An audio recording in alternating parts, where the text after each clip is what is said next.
Good morning. First of all, I'd like to express and share a message of condolences, a message of sympathy and support for all those families that have been affected by the tragic train accident in Spain. Quiero compartir mi dolor y enviar un mensaje de cariño y de apoyo para todas las familias que se han visto afectadas por el trágico accidente de tren en España. Quiero decirles que Europa está con España en este momento y también enviar un mensaje de agradecimiento a todas aquellas personas, voluntarios, fuerzas y cuerpos de seguridad del Estado, personal sanitario, que están en este momento dándolo todo para responder a una situación de emergencia como la que estamos viviendo. Este mensaje de cariño y de apoyo creo que refleja muy bien la solidaridad que marca y que inspira al proyecto europeo en el que tenemos que estar juntos para hacer frente a las distintas adversidades y los retos. In this spirit of unity and solidarity, I will be today addressing finance ministers at the ECOFIN in the week and just before flying to Davos. I will be sharing with them the initial results of the European Investment Bank Group in 2025. There will be a formal public presentation next week, but I will give them a preview of those results. 2025 was a really historical year for the European Investment Bank Group, not only because of the amounts, with a record 100 billion euros in financing, record financing for energy grids, record financing in the area of security and defence, record financing in the area of housing, with more than 5 billion euros in finance for innovation, renovation and new buildings in this area, which means close to 50% increase as compared to 2024, but also because there was a step change in terms of financing for security and defence. It is clear that Europe needs to step up its security and defence capabilities, and the European Investment Bank Group is using its full power to support Europe in this area. We extended the scope of projects to be financed. We outperformed our targets so that we are very close to 5% of financing inside the EU devoted to security and defence, and we have a robust pipeline of flagship projects that will certainly make a difference in Europe. Other than that, I will be going to Davos tomorrow with a very clear message also. Europe is a superpower. We need to punch our weight, and our approach is very clear. We will be pragmatic when we can, but we will also be firm when we must. Thank you very much. Anything else? Any question? Thank you. Thank you.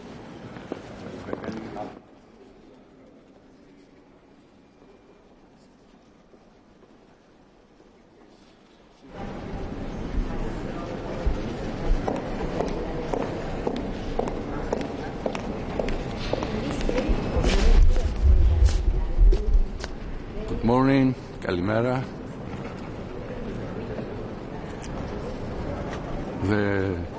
Today's meeting marks the first ECOFIN Council meeting following the assumption of the presidency by Cyprus. During this meeting, I will have the opportunity to present to my colleagues the priorities of the Cyprus priorities.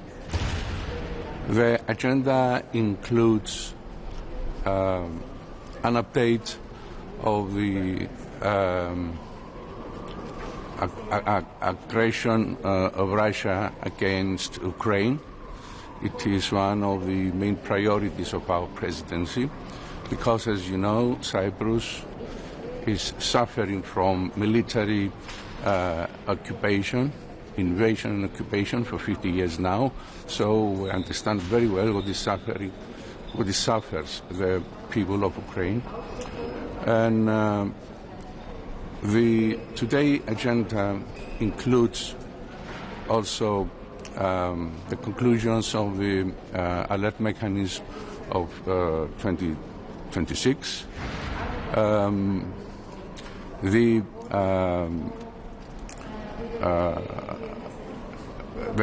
reforms, the implementation of the RRF, and of course the governance, the economic governance, and any other conclusions that may arise. It seems that there is a light agenda, and of course I will have the opportunity after the meeting to give you more details and ask questions. If there is any question that I can answer, I'm at your disposal. Minister, there's been a lot of discussion recently among member states about activating the anti-coercion instrument against the United States. What is your... Sorry, there's been a lot of discussion recently among member states about potentially activating this anti-coercion instrument against the United States, this trade bazooka, in response to Trump's threats to annex Greenland. What is your view on that? Do you think it should be activated? Look, this issue is a very serious issue. Since a teleconference meeting has been arranged next Thursday with the heads of the states, so I think we have to see the results of this meeting, so to have a more concrete base to discuss. That's all for the time being. We have to wait. Πιστεύετε ότι θα μπει και το πακέτο αντιμέτρων το οποίο έχει σε αναστολή αυτή τη στιγμή η Ευρωπαϊκή Επιτροπή για τη ΣΥΠΑ στη συζήτηση για το θέμα της Γρυλανδίας. Κοίταξε, μπορεί να γίνουν κάποιες συζητήσεις και ανταλλαγές απόψεων, αλλά όπως ήδη έχω πει, πρέπει να περιμένουμε να δούμε τα αποτελέσματα της συζήτησης των αρχηγών κρατών και τότε θα έχουμε μια συγκεκριμένη βάση και κατεύθυνση για την οποία στη συνέχεια μπορούμε να κάνουμε συζητήσεις σε βάθος και να δούμε και τι μέτρα θα μπορούσαμε ως Ευρωπαϊκή Ένωση. Το σημαντικό μήνυμα είναι ότι η Ευρωπαϊκή Ένωση πρέπει να μείνει ενωμένη και παραμένουμε προσιλωμένοι στο διεθνή νόμο, στους διεθνείς κανονισμούς και στην κυριαρχία των κρατών. Ευχαριστώ πάρα πολύ. Ευχαριστώ. Thank you.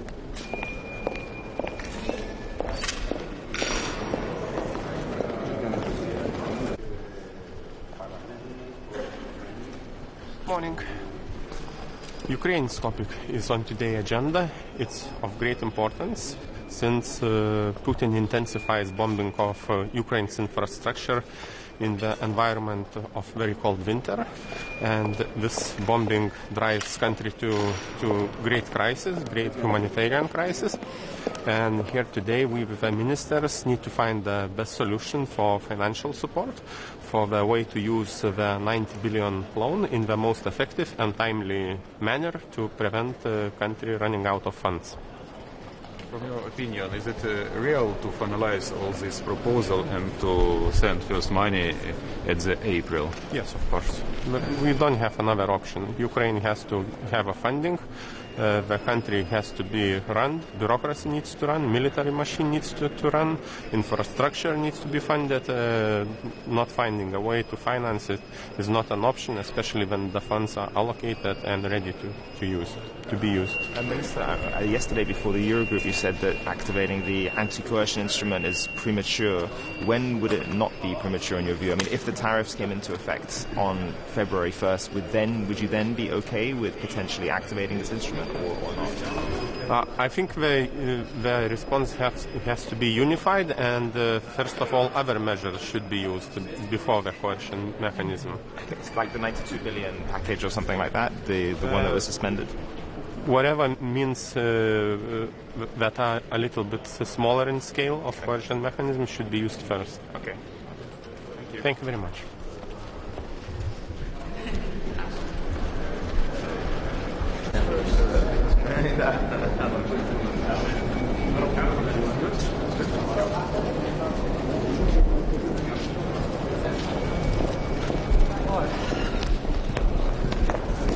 Good morning. Last night I had a good meal and a meeting with one of my colleagues from one of the strongest allies to US, Denmark. And a day like this, I think it's sad and totally absurd that we have an American president who's blackmailing the rest of us, trying to get a piece of land or buy it through threats. It's a new low, so to speak. My message today will be that let's stand together. Let's put pressure back on US, of course. And this is absolutely, totally not we will never back down. So that's my message. And I will try to see that we all stick together in this issue because, as I said, this is a new low. Yes? Innan vi kommer in på en fråga bara om Trumps fredsråd. Som finansminister är du villig att betala $1 miljard för att Sverige ska ta en plats där? Det finns nog många skäl att titta igenom vad det här kommer att vara för råd. Jag har ju också sett listan på de som ska ingå. Vi har fungerande institutioner och några fungerar väldigt väl. Vi har IMF och Världsbanken. Sen har vi FN som inte fungerar lika bra men som behöver reformeras. Så att jobba med de institutioner vi har tycker jag i grunden är rätt väg. Om dagens diskussion då om hur ni ska svara på, potentiellt kan svara på tullarna. Jag förstår att det är självklart inga beslut idag, men vad förväntar du dig av diskussionen? Hur tänker du dig själv att EU kan svara?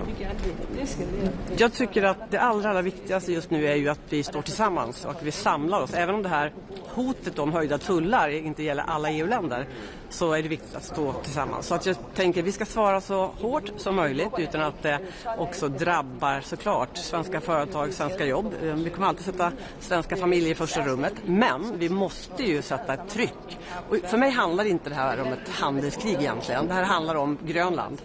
Det handlar om att USAs president vill ha Grönland. Och sen använder han då tullar som ett hot, eller högre tullar som ett hot för att få det. Det är en absurd situation. Det är svårt att uttrycka sig på något annat sätt. Och det är verkligen inte ledarskap. Men att sätta tryck säger du.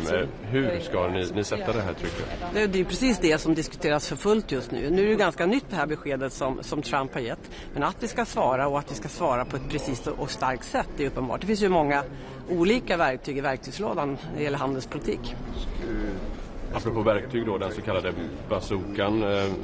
Vissa här i Bryssel säger att det handlar inte så mycket om huruvida om man ska använda den utan snarare hur den ska användas i så fall. Vad säger du om det? Den kommer till för just den här situationer och för kanske ännu svårare situationer, men 2023 också med tanke på det som hade varit med den tidigare då Trump-administrationen. Jag tänker att man ska fatta beslut som påverkar den amerikanska ekonomin hårt. Det är det vi ska lägga krut på. Men den här så kallade bazookan, den går ju att använda, men vad som ska användas i den, för det är också egentligen en ram med många olika verktyg. Och då får vi komma överens om vilka verktyg som ska kunna användas. Men du är ändå öppen för att använda den om det skulle behövas? Jag tycker inte att man ska utesluta det. Vi har ju det verktyget för att kunna använda. Men den är alltid laddad. Men man ska använda den bara när den krävs. Jag hoppas inte att vi ska behöva göra det nu. Det är också därför jag är riktigt glad för är det några områden som du inte vill ska vara ett EUs svar som skulle kunna skada just svensk ekonomi? Jag tänker, är det några särskilda tullar till exempel på vissa varor? Redan nu drabbas vi har ju tullar också, det kan man komma ihåg. Vi har tullar och flera svenska företag drabbas rätt hårt av dem, även om svensk ekonomi står väldigt stark. Och det är självklart att om de företagen får ytterligare tullar så kommer det ju bli väldigt tufft. Det är ju inte uttal om det. Däremot så ska man komma ihåg ändå att svensk ekonomi står stabilt, den är Trump-säkrad och vi kan också stötta både företag och familjer om det krävs. Jag tänkte snarare tvärtom. Är det några tullar som EU inte borde svara med gentemot USA för att det skulle kunna drabba svenska företag? Alltså med import från USA? Det är det vi ser över nu. Både vi men alla medlemsländer. Vi gör en ganska noggrann genomgång nu vad våra länder skulle påverkas, och särskilt då våra som är utsatta för detta. Men jag har inget specifikt verktyg som jag tycker är bättre eller sämre, utan det är ju helheten och framförallt att vi står enade. Känner ni en stor enighet mellan EU-länderna kring det här? Jag känner en stor enighet bland mina kollegor, verkligen, mina finansministerkollegor, och det här är ju en ny låg nivå så att säga från den amerikanska presidenten. Och om vi inte är tuffa och står tillsammans i hårda nu, vad blir då nästa steg? Därför att nu har han varit det är väl idag exakt ett år sedan som han gav sitt installationstal. Och det här året har ju varit turbulent, det har varit tufft, det har ställt till det för många svenska företag och väldigt många svenska familjer och hårt arbetande människor. Alla verktyg finns på bordet, säger du. Ingår att sälja amerikanska statspapper där kanske ett långt senare skede, men finns det bland verktygen? Jag tänker på verktygen också. Vi har gjort det en gång förut så att säga. Vi skapade ju en lista förra våren med olika verktyg som ska kunna användas. Huruvida man ska ge sig in i statspappersfrågan eller inte, den tycker jag man ska avvakta med. Men jag tänker att alla är på bordet. Det är ju en del av också den här förhandlingen, den här diskussionen för att sätta tryck på USA. Det är ett verktyg, men långt senare då kanske? Ja, det är svårt att, det är ett verktyg. Vi får se var jag landar i den frågan. Men det är ett verktyg som kan användas om det skulle behövas. Så att Sverige är Trump-säkrat. Hur är det med indirekta effekter? Många av våra stora handelspartners handlar ju också mycket med USA. Och Tyskland har svårigheter, Finland har svårigheter. Nu är Danmark en stor handelspart för Sverige också. De indirekta effekterna, hur ser du på dem?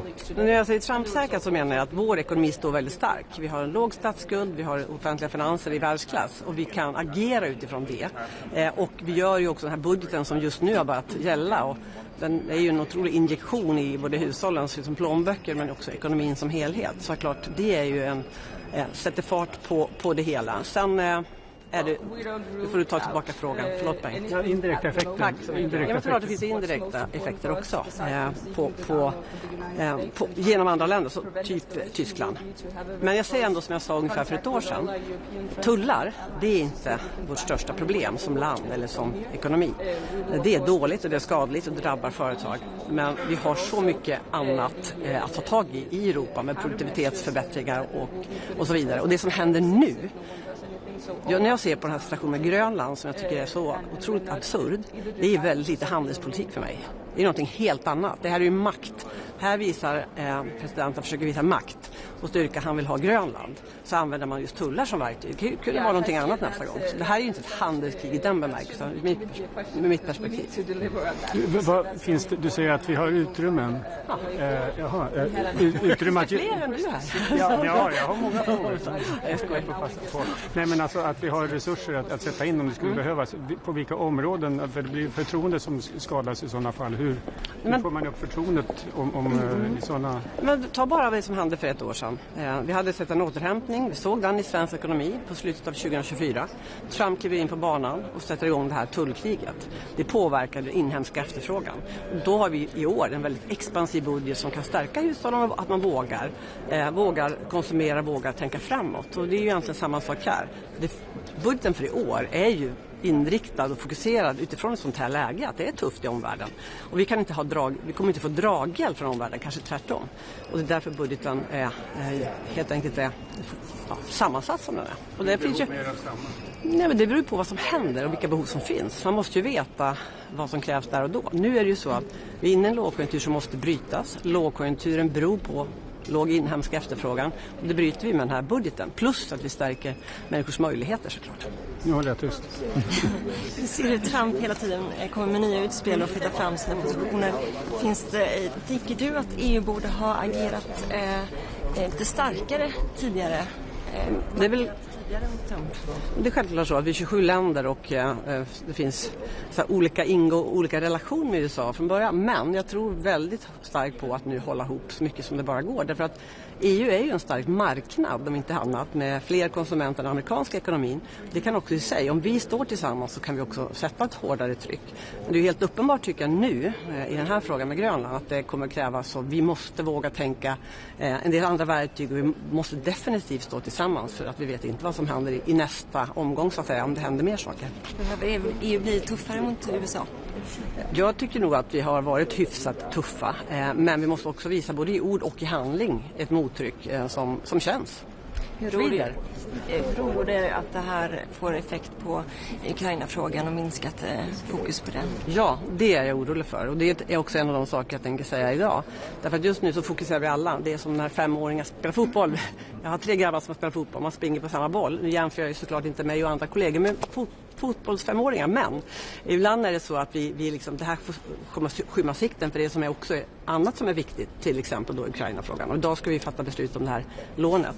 Så att man måste kunna hålla många bollar i huvudet samtidigt och spela på hela planen samtidigt när man ska vinna matchen. Så att säga. Ett ord om RRF:en också. Ett ord? Ja, eller 3 eller 5. Så jag säger så här, äntligen. Om det då följer på med några ord till. Nej, du sa ett ord. Ja, det var intressant. Nej, men vad innebär det? Jag menar att nu godkänns den och i hamn och det är väldigt bra. In terms of Ukraine, is it possible to adopt all decisions till the April to disburse this money in April? And the start of the second quarter. I'm sorry, I don't know exactly the date, but I'm happy that we take the decision now, that we are finally agreed on that, and it's good that we can send money to Ukraine because I know my very good friend Sergei Marchenko is having a toughest. I think my job can be tough, but being a Minister of Finance in Ukraine is definitely a very tough job right now. So it's good that we now send the money which Ukraine needs, and I don't know exactly the date. So we can give it to you. Yeah. Thank you. Ha det bra hörni. Tack så mycket.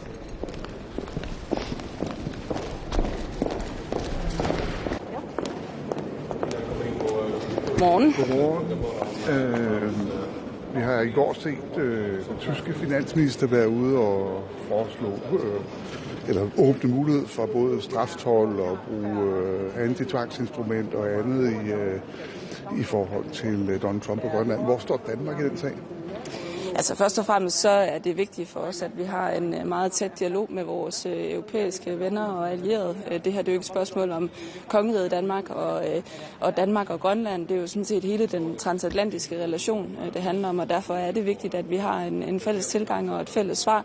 Og på nuværende tidspunkt, der mener vi ikke, at vi skal udelukke noget som helst. Det er en alvorlig situation, som selvom vi gerne vil deskalere, så er der jo andre, der bidrager til at eskalere den lige nu. Og derfor bliver vi nødt til at holde alle muligheder på bordet, når vi bevæger os fremad. Betyder det, at straftold kan være på vej på amerikanske veje? Jamen nu, og det håber jeg da ikke. Told er ikke den rigtige vej frem overhovedet. Det er skadeligt for vores økonomier. Det er især skadeligt i et så tæt og integreret samarbejde, som vi har på tværs af Atlanten, hvor værdikæderne er integreret. Det kommer til at gøre ondt på både europæisk økonomi, og man skal huske på, at told på Danmark og nogle få lande, det er jo i praksis told på hele EU, fordi vi er en toldunion. Så det kan skade på europæisk økonomi og på dansk økonomi og på amerikanerne selv, og derfor så håber jeg ikke, det er vejen frem. Men det er klart, vi skal jo heller ikke bare se stiltiende til og acceptere, at amerikanerne bare lægger ekstra told på os. Er det dit indtryk frem til nu, at muligt at have en dialog med Donald Trump, uden også at på en eller anden måde vifte med, skal vi sige, muligheden for økonomisk at slå tilbage mod USA, hvis det er, at amerikanerne ikke lytter?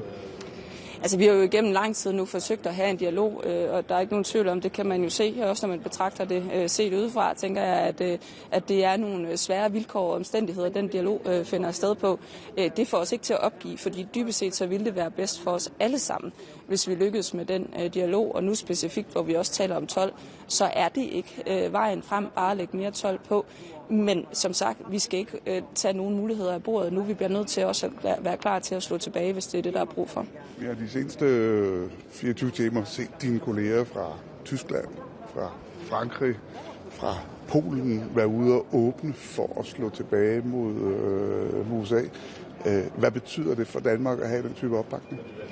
Jeg tror, man må sige, at den opbakning, som kongeriget Danmark, både Danmark og Grønland, oplever på nuværende tidspunkt fra vores europæiske venner og allierede, betyder jo virkelig, virkelig meget.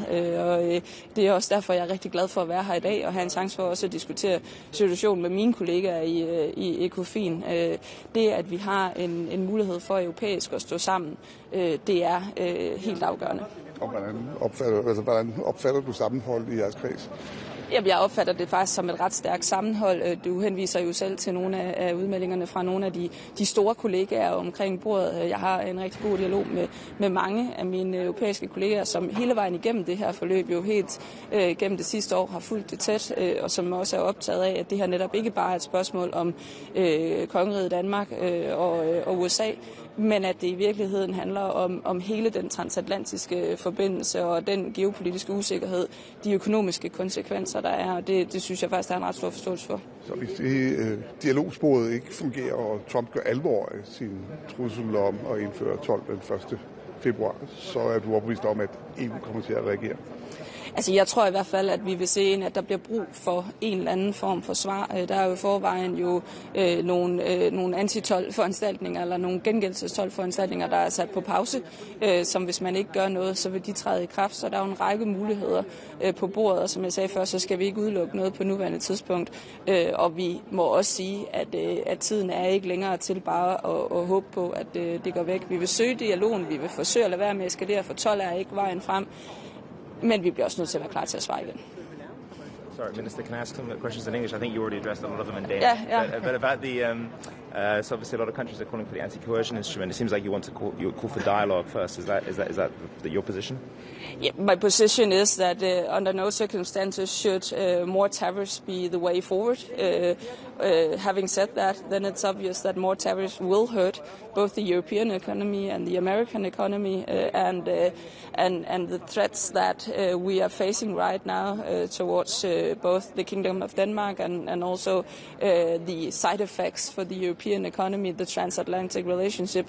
Taking that into account, of course, we shouldn't rule out any answers from the European community to the situation that we are facing. We'll insist on trying to seek the dialogue. We do not want to escalate this, but of course, if others keep on escalating, then there will need to be a European answer at some point, and I'm looking forward to discuss that with my colleagues today.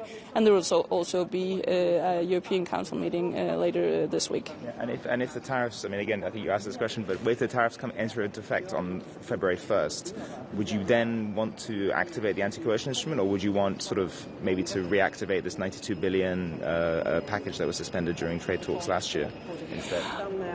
Well, we don't rule out anything at the moment, but what's most important for us, besides from seeking the dialogue with the United States and trying to prevent escalation, will be to have a very close contact with all our European friends and allies to see if we can find a common way forward from here. We will, of course, be discussing the anti-cohesion instrument, but also the countermeasures that will be put into place on February 6th if no one does anything. So all options are on the table, and we're not either deciding for something or ruling something out at the moment. Is it possible to finalize proposal on Ukraine and to disburse first money till the April or at the April? Yeah, as I see it, that shouldn't even be a question, because we need to deliver on that. So that's very important, and I think we'll find a way forward. We had an important result before Christmas, settling the way forward, and now we just need to finalize the details. So, of course, we need to find a way forward on that. Yeah, thank you.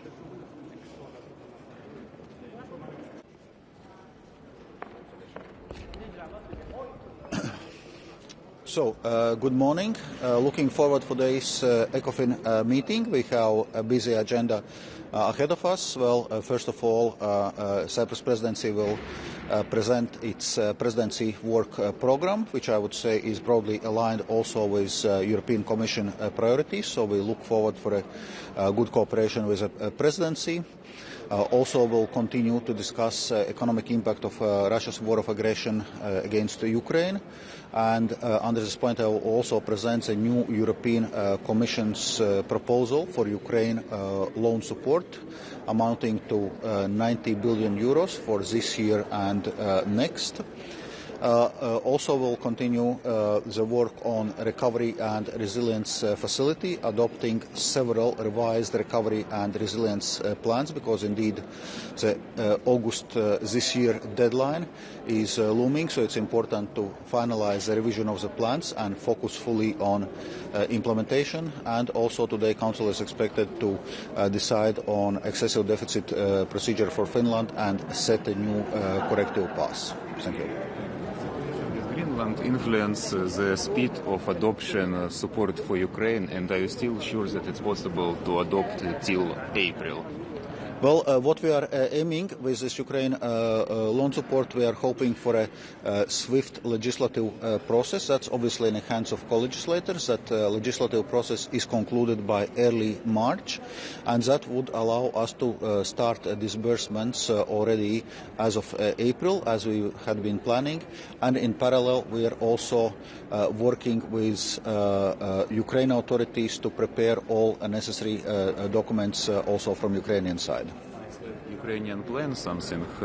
Indeed, because the funding will be allocated on a basis of annual plan, and this needs to be prepared with Ukrainian authorities.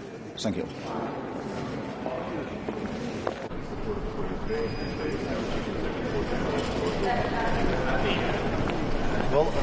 Good morning.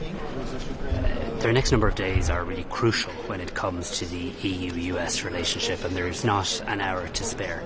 It's absolutely important that intensive diplomatic efforts are put underway to try and de-escalate an extraordinarily dangerous economic situation. We all know that tariffs are bad for the Irish economy, they're bad for the European economy, they're bad for the US economy as well. But this is now deeper than that also. This has the potential to cause a spiral of destabilising actions that could have dire consequences. So cool heads must prevail, and there is not a moment to lose, and the next number of days will be crucial as Europe works to try and stabilise this situation and find a way forward, because we are always stronger, the EU and the US, when we cooperate, when we collaborate. We also can't lose sight of Ukraine at this time also. We need to continue to stand in full solidarity with Ukraine, and I look forward to at ECOFIN having an update today on how we financially support Ukraine. There is a brutal illegal invasion taking place on the continent of Europe, and we must stand in full solidarity with Ukraine and not lose sight of that with all else that is going on in the world. We'll also today consider a number of the recovery and resilience plans, and I'm very pleased that an adaptation to the Irish plan will be considered. It's important that all member states, including Ireland, are given every opportunity possible to maximise the drawdown from this fund and the very many important projects that will assist with. Thank you.